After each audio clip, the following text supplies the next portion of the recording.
નમસ્કાર મિત્રો, સ્વાગત છે તમારું ટુડે ગુજરાત યુટ્યુબ ચેનલમાં। આજના તાજા અને મહત્વના સમાચાર જાણીએ એ પહેલાં વિડીયોને લાઇક કરી દેજો અને ચેનલમાં નવા હોય તો ચેનલને સબસ્ક્રાઇબ કરી લેજો અને બાજુમાં રહેલા ઘંટડી બટનને પણ દબાવી દેજો જેથી તમને દરરોજના તાજા સમાચાર મળતા રહે।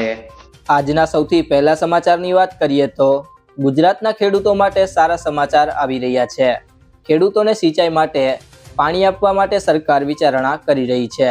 ઉનાળા સમયે ખરીફ પાકની વાવણીને લઈ વિચારણા ચાલી રહી છે તો બીજી તરફ મુખ્યમંત્રી કક્ષાએ પાણી છોડવા બાબતે મંજૂરી માંગવામાં આવી છે। ઉત્તર ગુજરાતમાં કેનાલ આધારિત તથા સૌરાષ્ટ્રમાં સૌની યોજનામાં સિંચાઈ માટે પાણી આપવા વિચારણા કરાઈ રહી છે। ત્યારબાદના સમાચારની વાત કરીએ તો અંબાલાલ પટેલની સૌથી મોટી આગાહી।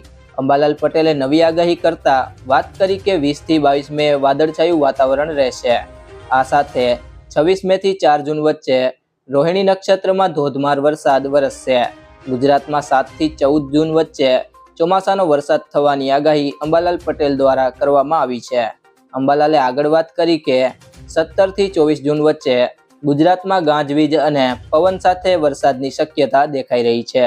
આ વખતે ગુજરાતમાં સરેરાશ 106% જેટલો વરસાદ નોંધાય એવી વાત પણ અંબાલાલ પટેલે કરી છે।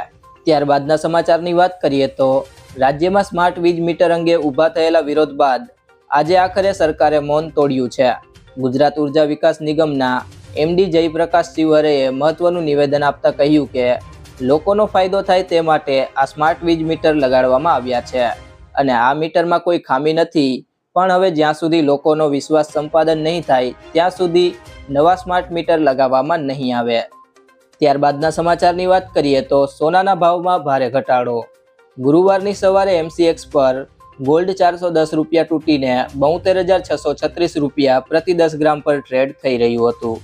બુધવારે તે 73,046 રૂપિયા પર બંધ થયું હતું। ચાંદીએ પણ આ દરમિયાન મોટો ઘટાડો નોંધાવ્યો। MCX પર ચાંદી 1699 રૂપિયા ગગડીને 91,314 રૂપિયા પ્રતિ કિલોએ જોવા મળી। ગઈકાલે તે 93,013 રૂપિયાના સ્તરે બંધ થઈ હતી। ત્યારબાદના સમાચારની વાત કરીએ તો 28 મેનો દિવસ ગુજરાત માટે ભારે। આજે બંગાળની ખાડીમાં ચક્રવાત આગળ વધી રહ્યો તે તીવ્ર થઈ શકે છે। આજે બંગાળની ખાડીમાં તીવ્ર ચક્રવાત બાદ ધોધમાર વરસાદ આવી શકે છે। આ ચક્રવાતની અસરને કારણે 28 મેના રોજ ગુજરાત અને મુંબઈમાં ધોધમાર વરસાદ પડી શકે છે તેવી આગાહી છે। ચક્રવાતને કારણે આજે અરુણાચલ પ્રદેશ, આસામ, મેઘાલય, મિઝોરમમાં વરસાદ આવી શકે છે। દક્ષિણ ભારતના રાજ્યોમાં ભારેથી અતિ ભારે વરસાદની આગાહી કરવામાં આવી છે। આ હતા આજના તાજા સમાચાર। મિત્રો, જો તમને આ વિડીયો પસંદ આવ્યો હોય તો વિડીયોને લાઇક કરજો, તમારા મિત્રો સાથે શેર કરજો અને ચેનલમાં નવા હોય તો ચેનલને સબસ્ક્રાઇબ કરવાનું ના ભૂલતા।